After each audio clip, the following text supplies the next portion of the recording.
Okay. Can we begin?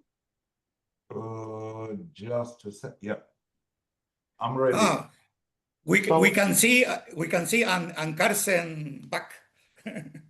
Yeah, that's a picture. I've got a present from Alexander Bach, the chief of Moscow Chess Federation. Ah, Very okay. nice. So it's okay. Can we try in English, or you prefer I will ask you in Hebrew? Let's try. Okay. So first of all, thank you very much to receive my colleague. I'm just helping both of you, but we are really thankful for your time. And for us, when we born Mikhail Tal, it was a prophet. So it's very nice for us. So I will begin with the questions, okay? Okay, fine. We understand that you born in 1960.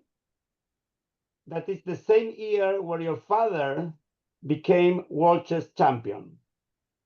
I don't think there is a connection between these events, but it's right. I will try to connect them.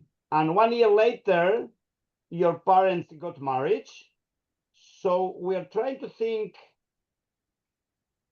how your father relate all those issues to become world champion, to have a baby at home, and to got married. Well, the marriage happened 2 years before, so I was not prior the marriage. Obviously. They got married. I don't really don't remember. It was 58 or 59, but nevertheless, a year, 2 years later, I'm born, and my father, he told that this time he got two new roles, a father and a world champion. Do you think it exists a type of ecstasies to be father and to be champion and to be everything together? Maybe ecstasy, I wouldn't call it. It was some new sensation. And I think that becoming a world champion meant much more for him, because I don't have to tell you all the story about babies, but I know about it. Yes, I know. yeah, Yes. I know. Personally, I know. Yes. but to become a world champion, it took him much more time and preparations Sure. and working at home. Even when at that time he was very young. I mean, I think that he was the youngest at this time. So Yeah, he was 24. yes. Gregory, our question is, Sergio was interviewing sons of like Naidorf and Pano in Argentina, that they are known internationally, but locally players. And now he wants to know if your father taught you chess and how was your relationship in chess with your father. I see. Well, there were a lot of clever people surrounding my father, and one of them told me that with your family name, you have to be or a champion, perfect, absolutely perfect. Otherwise, don't touch the chess figures, because Very good or it's a nothing? shame. You mean or very good or nothing? Absolutely, because it's a shame. Well, it didn't mean much for me. From the very beginning, I wasn't hungry for the chess. I was absolutely full, because all the time I've seen my father, almost all the time he was sitting at the desk playing chess with himself or learning new stuff from the textbooks. Mhm.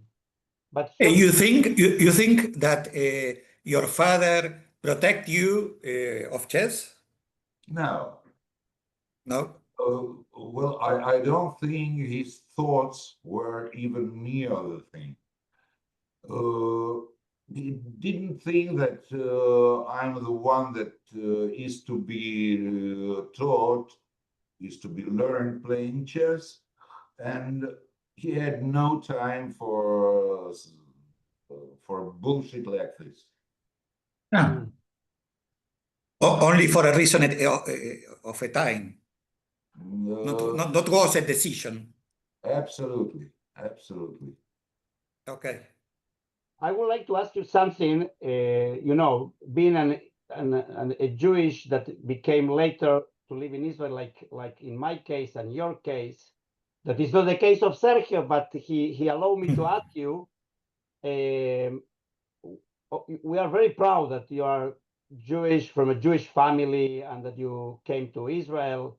And we were learning some things that maybe Tal is coming from Talmud world.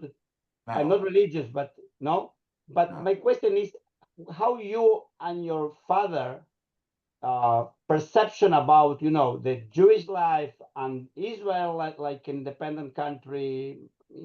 I would like to see the Jewish issue on this question. yeah, I see. Well, I'm grown up from both sides, from the side of my mother and my father too, absolutely Jewish families.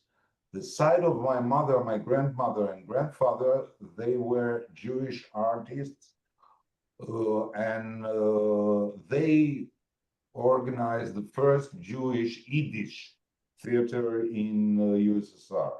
Sure. My father's parents, grandmother and grandfather, were talking Yiddish or German when they didn't want me to know what it I is. know it. I know it. I also know this trick. Yes. Well, then later I've learned German, and it was already a little bit more complicated to keep a secret for me. These both were absolutely Jewish families. They went to synagogue on Simchat Torah, Simchas Torah. So you They, mean you mean that not only Jewish, but also with some background of believe on God and those things. I mean, yeah, not only to belong to a people, but also to have beliefs on that. yeah. And about uh, my knowledge about Israel, well, I knew nothing. Before coming here, I knew nothing. Normally, it's when people paying a visit to Israel first, when they have some relatives, family, they come to visit Israel to learn a little bit about it, and then they come here.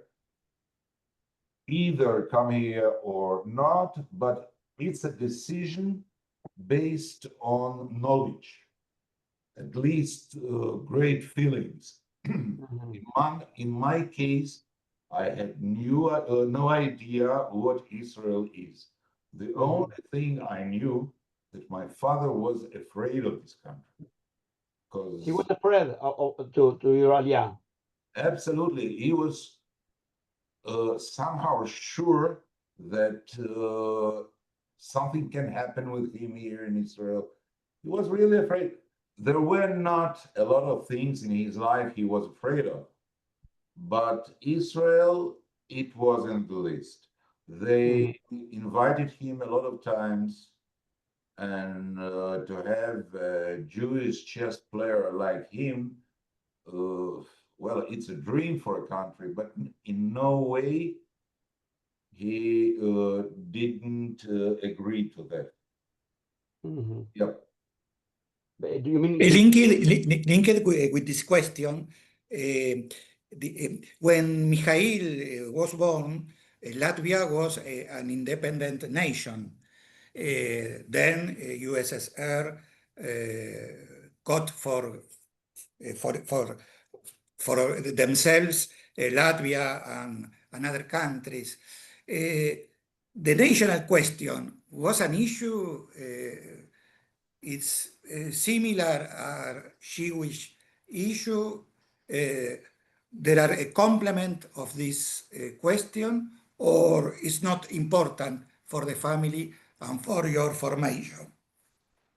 Well, first of all, the name of the family name of my father, it was an universal key that opens almost every door. Well, you see, the chief of Chess Federation of Latvia, it was Vilis Kane, that was the Ministry of Health. His brother was one of the big men in the political picture of the country. So almost every door could be opened with his name. Here, back in Israel, the name is, I hear the name pretty often. Sometimes it's family name, sometimes it's first name, but there is a lot of towels here. In Riga, well, when all the things were, all the system changed, maybe it's coincidence, but my father moved first to Moscow and then to Germany. I really don't think that it was connected with the system changings. Maybe it was his wife more that persuaded him to move to Germany. And she's living there till today. Their daughter lives in Moscow, and I'm here.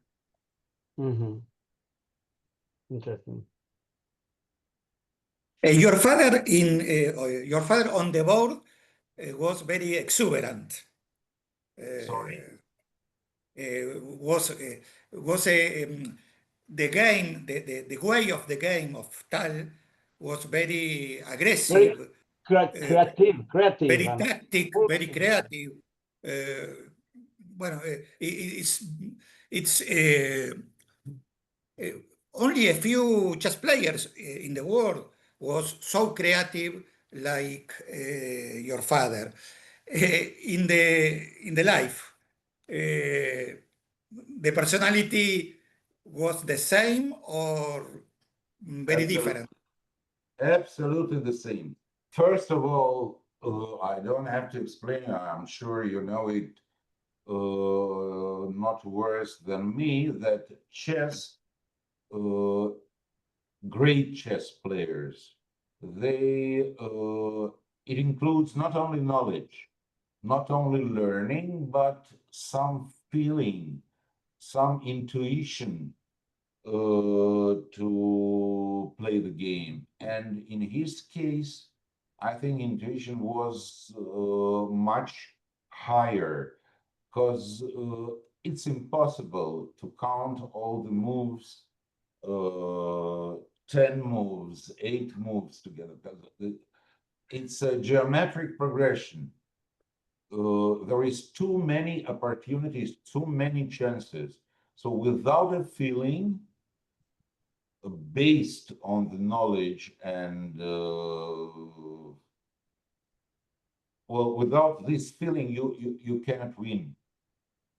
Maybe when he was playing with Botvinnik, because Botvinnik is a math professor, and he was counting.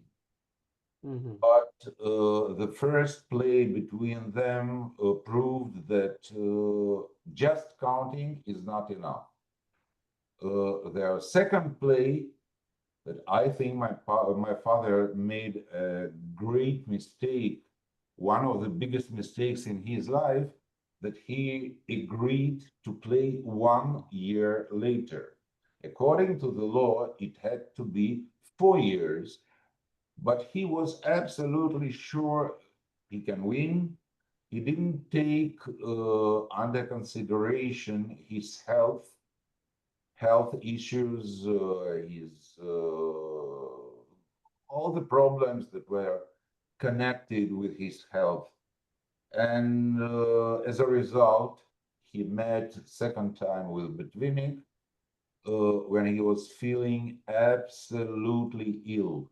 He had pain attacks, uh, something I've seen it twice, three times, but it was absolutely impossible to bear. So intuition and knowledge, uh, that's a prescription. Georgie, let me go back before to go to the health problems of your father. Sergio was researching that also your mother and both families were plenty full of artists. So and some people say that chess is also an art. So do you think that the environment of your family was helping him to be more creative and more artist and more impulsive than computer thinking way of Well, life? his parents were living not only in Latvia, in their young years, they lived in Paris, in Germany. They got a very high and very good education. And then they got acquainted with a lot of famous people. For example, my grandmother was a very good friend of Picasso, and many people like him. Well, I was surrounded by all these people. I Mhm. remember the greatest artists, theater players from that time were often coming to visit us. All the time, the house was full with guests, and there was no one primitive. All these people were very intelligent, with a wonderful sense of humor, and I was growing in all this atmosphere. It it made me like I am now. But you're a dentist, so I'm not so sure how many artists you are doing when dealing with the patients. Uh, that was not the idea. I wasn't sure that I want to be a doctor at all, but Jewish parents, a child is to be or lawyer or doctor. Or an accountant as both of us. I know that. I know this story. Anyway, I know. anyway, no policeman or something like that. Uh, my mother was really afraid to let me go. Well, I finished school at 15, and a boy, 15 years old, one cannot let him go to Moscow, for example, alone. My Mhm. mother had to work, my father had to work. So if you want to learn in some great university in Moscow, you have to go there alone. Mhm. My mother didn't agree to that, and she persuaded me that uh, taking care of ill people, uh, it's really something important and something good that gives respect, that gives no money, but Mhm. respect a lot. Then I wanted to be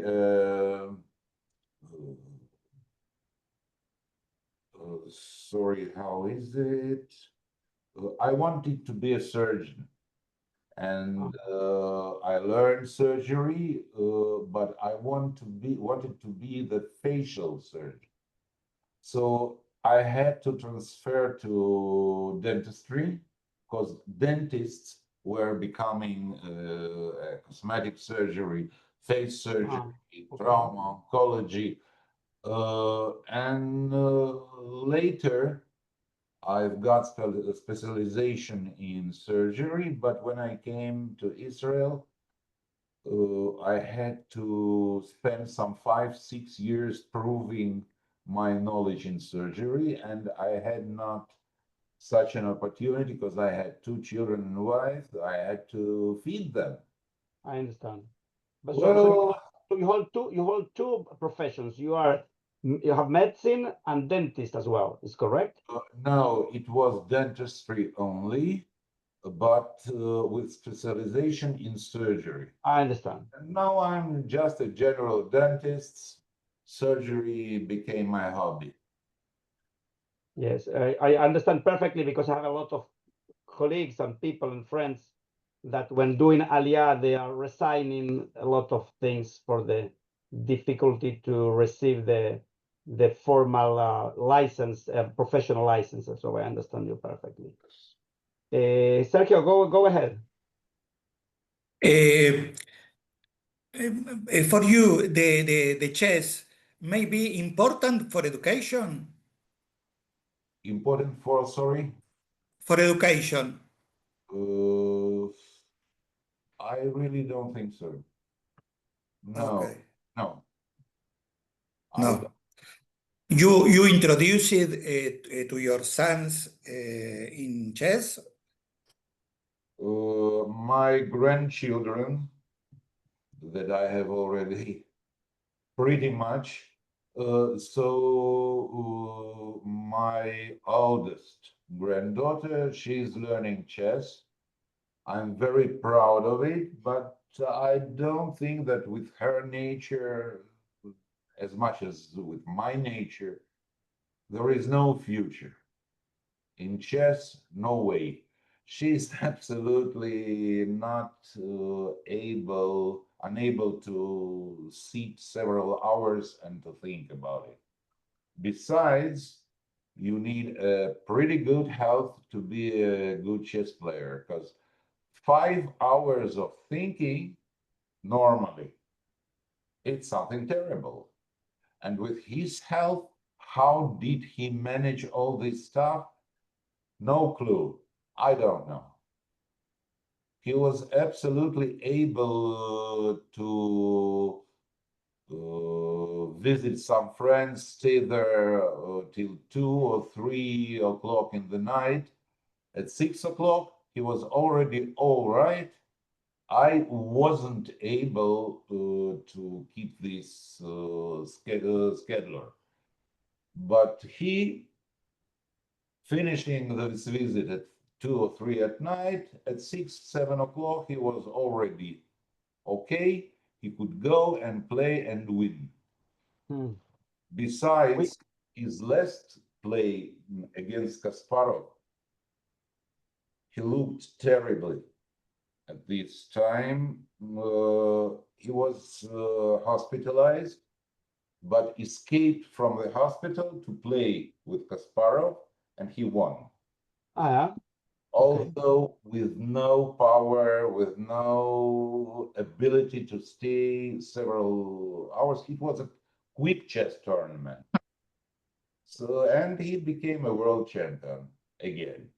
So he was so ill and so strong. I mean, from one side, he was suffering. We read some biography about him that he was suffering different issues, but as you mentioned, he was at the same time very strong to overcome, or in some way to overcome those difficulties. No.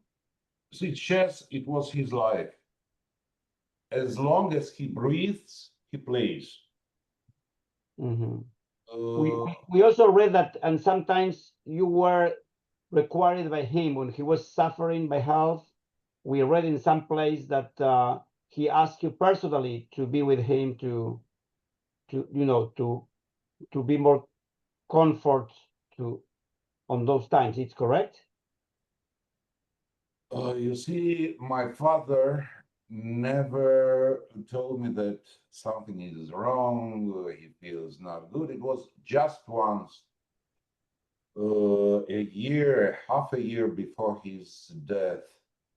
we were talking by telephone, and when I asked him, "How are you doing?" he told me first, and the only time in my life I heard it, he told me, "Not good at all." A lot, it's such a feeling that all my disease are coming together to attack me. As far as I can play, the life continues. But when I have no power for it, no purpose to live. Incredible. Absolutely. Incredible. Till today, I'm blaming myself for not ensuring him that he has to come to Israel to take care. I don't think he'd agree with that. In my opinion, never he'd agree, but I had to do my best to try to understand, to explain him that doing nothing means no result except this death. He died when he was 55. Yeah, very, very young. But I think in these 55 years, he spent several lives because the speed was absolutely enormous. And it was very intense. So he lived several lives in these 55 years. And I think he fulfilled all the desires he had. He was a happy man. From one side, yes. And the other? So I just blame myself, although it's not my fault, that I couldn't see him alive. I was late about 2 hours, and it was a fault of Russian embassy in Antwerp, in Belgium. I was living in Israel, and to come to Moscow, even from Belgium, I had to get visa from the Russian government. And well, it was really, from one side, it was funny. From the other, you see, I was visiting my mother and taking care of me, seeing me a little bit tired. She decided to have a weekend in Knokke by the sea. We came there, we rented a lodging, and made kind of siesta. At 2 o'clock, at 3 o'clock, we went to sleep, but suddenly I felt that something's wrong. And in this moment, my mother's door opens, and mother came in and said, "Get up, we have to go back. Something's wrong with father." When we you felt something on this time? Absolutely, it was something strange. But nevertheless, it's absolutely so. We came back to Antwerp to her lodging, and then we got a phone from his wife, from Gelia, that he's in hospital in very bad condition. The next day, I was in the Russian embassy. It was Saturday or Sunday, I don't remember exactly, but it was a Sunday in the embassy. It didn't work. They agreed to let me enter and then told me that you can get visa. I already had a flying ticket. If I was living with this plane, I would manage to see him alive. But it took them some 3 or 4 hours. They needed to give me a visa. They needed a telex from the Russian Chess Federation. Again, Saturday or Sunday, nobody's there. Well, it took a lot of time. Then this consul that was in the sport trousers, you know, big sportsman, who told me, okay, but you know, visa that you need, it costs 3 times more expensive. I don't, okay, I pay. That's nothing. It's my father's life. Mm-hmm. But you see, our cashier is not working today, so I can give you no invoice. So you have to pay cash, get nothing, and he puts this money into his pocket. Well, it didn't bother me. I got the next plane. In Moscow, I came directly to the hospital, and the his doctor told me that it's too bad, but you didn't manage a little bit more than an hour. And he was all the time asking him if my son has come. Well, that's a good reason to blame myself all along the. Oh, it's already 33 years. Yes, 33 years he's gone, and until today I blame myself. But I didn't lost the last question. So you didn't succeed to say No, I goodbye. was late some an hour and a half. Terrible. I No, did. incredible. Let me ask you a question, like from one Oleg Hadash to another Oleg Hadash, okay? Of course. Sergio is not hearing us. I will ask you, like a new immigrant, Sergio. I understood that your father was not completely agree with your decision, but I'm interested to know if, regardless your personal decision to become a new immigrant in Israel, what was your feeling, your idea about, at this time, I guess that you were coming at 89, 88 or 90, that it was the 90. Okay. I came on the same year to here from as Sergio defined latitude sur, from the south, okay? But it's interesting to me to understand, not personally, but generally speaking, how Mikhail considers Jewish coming back to Israel, like Oleg Hadash. Well, my coming to Israel as Oleg Hadash with my family, my wife and 2 daughters.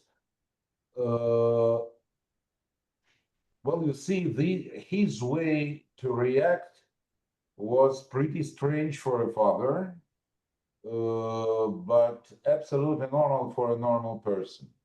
Because when I was 13, I started smoking. Well, I was always younger, about 2 years, than my classmates, because I didn't learn in the 3rd class.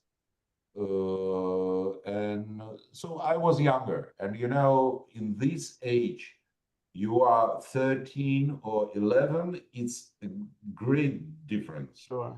So I always wanted to be good enough to have my elder friends. Mm-hmm. So as I was 13, I thought it's a good idea to start smoking. Mm-hmm. My father was the first man that I told him. No doubt, I just came to my father and told him, I'm smoking. He told me, no, take 1 cigarette. Then he looked at this and told me, you know what? Gave me a package of American cigarettes Mm-hmm. and told, if you smoke good things, not this shit that you are normally Mm-hmm. smoking. He never blamed me for something I did, and also for coming to Israel. I didn't hear even one word where he didn't that he had another opinion.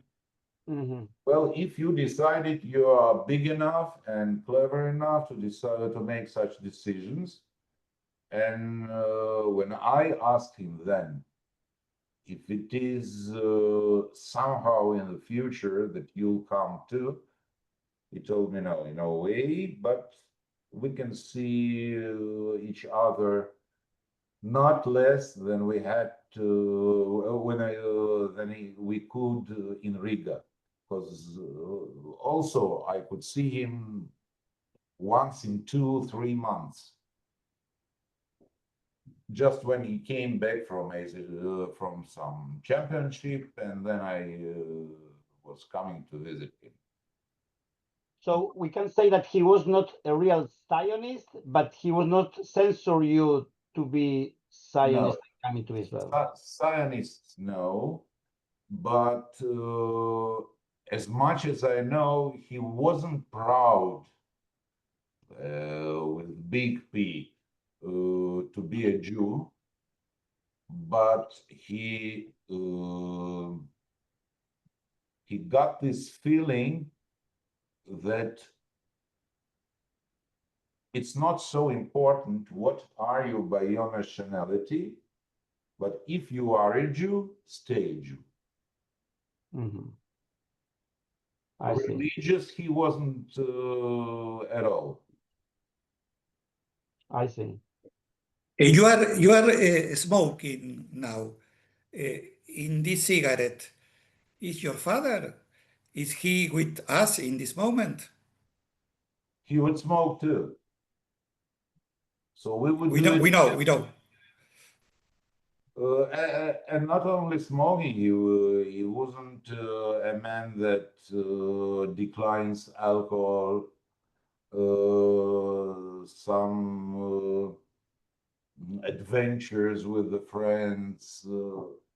He had hundreds of friends. He talked several languages absolutely fluently, and in Yugoslavia, in Germany, the English-speaking countries, he felt absolutely normally and all the same stuff.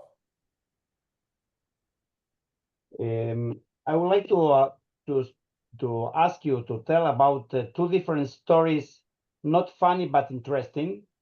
One was, as Sergio was researching, in La Habana, in Cuba, in '66, when were the Olympic Games, that he was in a bar and something happens that he received a pain in the head or something like that. But anyway, the day after he was playing on the Olympic Games as nothing. Do you know about this story? I know the story, and they tell it all the time. There are several stories that can be included in the textbook. Well, he wanted to defend some woman there back there in bar, and as a result, he got a bottle on his head. But nevertheless, just a scar, one scar more, one scar less, who counts? But it was his nature. He was some kind of Don Quixote. Mm-hmm. And I didn't know that he was defending a lady. I didn't know this reason of the. Yes. So and the other story that I want to, also your opinion, that it's known that when he was in an hospital, the only colleague that was visiting him was Bobby Fischer, that took his time to visit him. And in Curacao. In Curacao. And regardless, we also hear from Fischer's side, when he was asking who is the best chess player in the world, and someone, Lombardi or someone told, Mikhail Tal is still better than you, and he was offended by this opinion.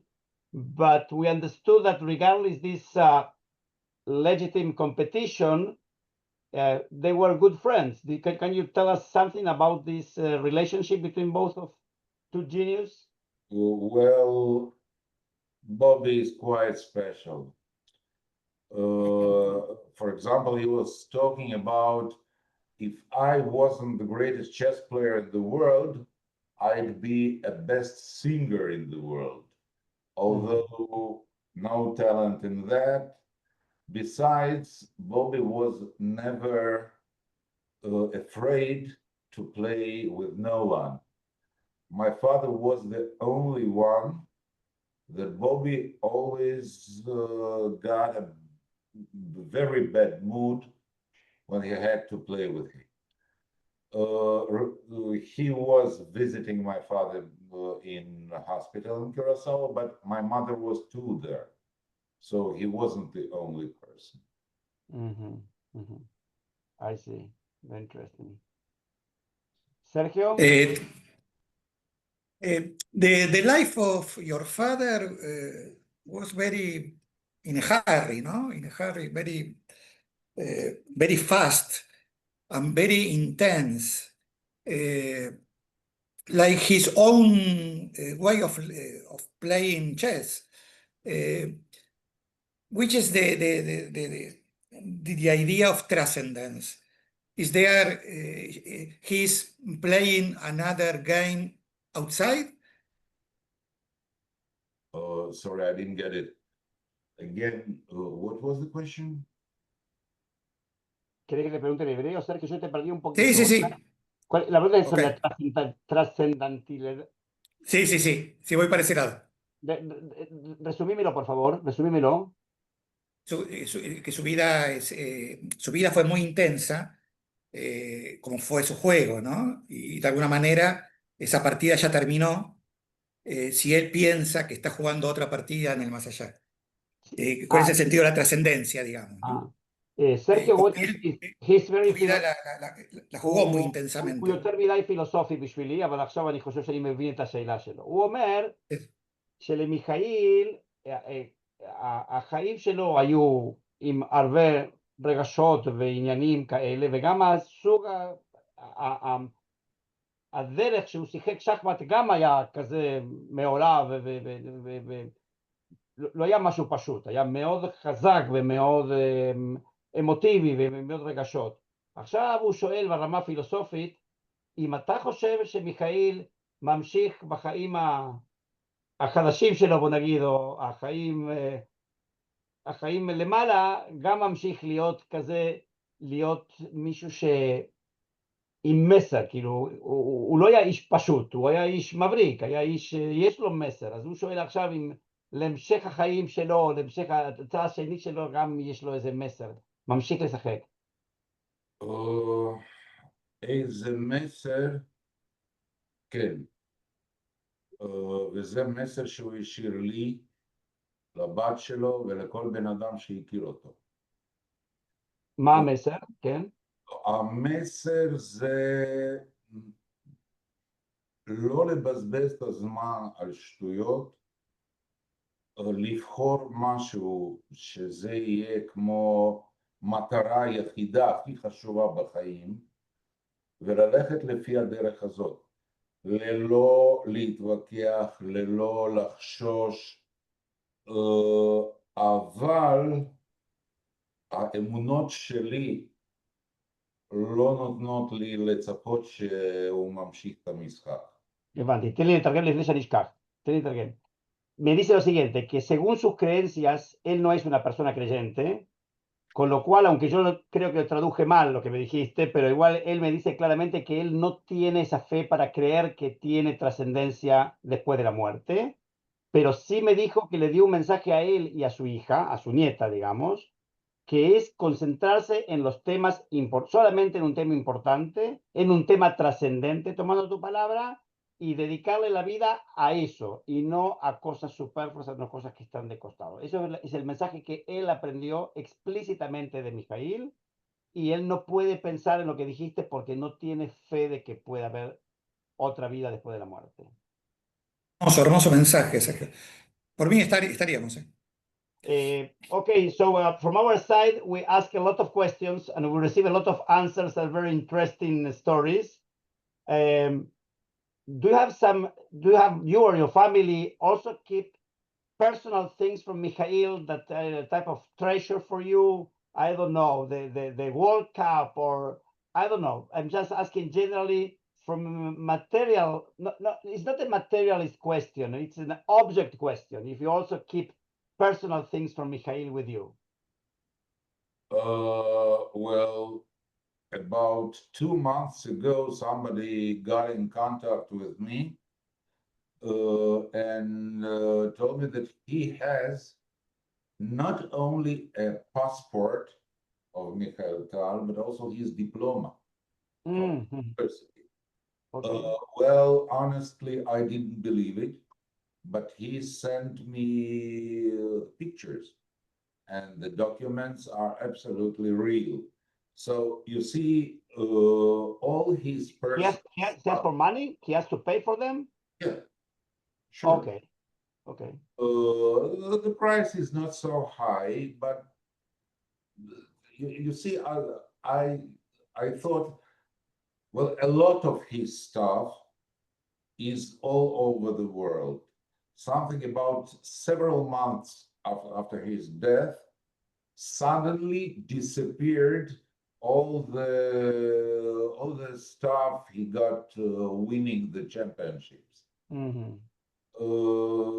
We have several ideas where can it be, but there is nothing to be done today.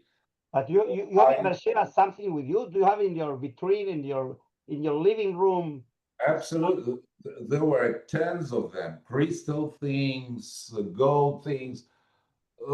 Nobody paid attention, and for him it didn't mean anything. But nevertheless, suddenly it just disappeared, dissolved I in see. the air. What about personal stuff? I've got a lot of pictures. Of course, I collect the pictures and the books of my father. There is something about 50, 60 books that I've collected. Georgie, I will visit you in Beersheba one time, eh? And take a picture of all those things. You are Me welcome. too. Absolutely. You are So, welcome. You can see all this stuff. I'm surrounded with the pictures of my father and my mother that is unfortunately gone for 2 years. 2 years she went ago. Yeah, it's a little bit more than 2 years. It was February, 2.5 years. Okay, And unfortunately, I had to be present there when she got the injection. I understand. I see. Not easy. Not easy. I understand you. Uh, Georgie, you are more proud of how do you play guitar that we saw on your background, or how do you play chess? no, chess, just leave it. I have a lot of stuff to take care besides. I'm absolutely abnormal father. I love my daughters. Something saint to me. My grandchildren too. So I have what to do. I see. I see. Just a shame that there are only 24 hours in a day, and these 24 hours fly like a dragonfly. You just open your eyes, twice blink, it's an evening. It's absolutely impossible to get it because I remember myself as I was 20, 25, 30. The day was so long, I had enough time to fulfill all my desires, and later I got some free time too. Today, I don't have time for nothing. It's good for you. Very nice. Guitars, yes, it's my hobby. There was a piano here too, Yeah. but I granted it to my granddaughter because she's learning to play piano. And So Georgie, allow me to ask a question. So Mikhail was complaining that you were not a chess player, and your mother was complaining that you were not a painter. So not to your father, not to your mother, from an artist's point of view, no? you see, I've got a lot of credit from my parents. Besides this unfortunate things that I did. I'm not a chess player. They were absolutely sure that I am capable to do things more important, to take care of people, to take Sure. care of family, and well, I don't think it's mine. I was joking. I was joking. It was not a real question. I was joking that from a painter to a chess player, and you're a guitar. So, but I was joking. That's it. Okay, I don't need no trouble to. Sergio, algo más? No, Uh, no, it's very. please. Go on, go on, go on. No, Uh, it's incredible. It's very for us. It's very important to talk to you.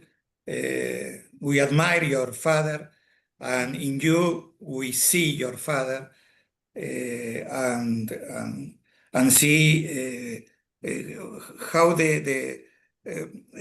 person go on in the life with his descendant.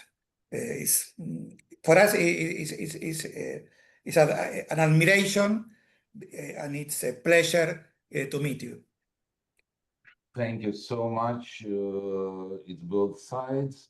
And you know, about personal things, I've got a big portrait, picture of my father that I love a lot. And twice a year on his birthday and on the day he died, I put his portrait in front of me on the table. Some several swallows of normally vodka. Mhm. Vodka and cognac, it was his favorite. And I talked to him. It fills me a lot, this feeling of his smell, even the touch of his skin. He had very delicate skin of a man that was never doing physical work, and besides, his skin was, as you touch, a very gentle material, and it fills me terribly. His smell, his touch, his voice. Uh, Time goes, but nothing changes in this. So, Georgie, regardless your beliefness, still you're in contact with him, especially those days. Of course, I am absolutely sure that it is possible to be in connection with the people so close to me. My mother, my father, I succeeded to take her body from Belgium to Israel and to get her place on the Jewish cemetery. So now at least I have an opportunity to go there to talk to my mother. Father is much is in Latvia. It's much further for me, but I know that his graveyard is taken care of, and I'm paying to person that makes it clean. But personally, I wasn't in Latvia for something about 15, 16 years. Georgie, just to emphasize what Sergio was saying, I want to tell you my last phrase of today, and I want to share my feelings. I was 10 years old, 11 years old, when I read your excellent book of your father, when he was explaining game by game the feelings of his winning victory on Botvinnik and becoming a world champion. And the feeling that I guess that Sergio is sharing with me is that we were childs and looking someone very far away, a genius far away. And now I'm talking, and we are, don't tell to anyone, we are from the same age, all of us. And I'm talking with his son, and I'm feeling also like in some way connecting to Mikhail, that was someone so far and so big, and now I'm talking with you. So and again, I'm proud that and Oleg Hadash from Argentina is with an Oleg Hadash from Latvia. So really thank you for this opportunity. And of course, we will share with you when the material will be ready to be uploaded. Thank you so much. I Okay. was pleased too to get know you, and well, you're invited. I will do it. I will do it. Be careful. I will do it.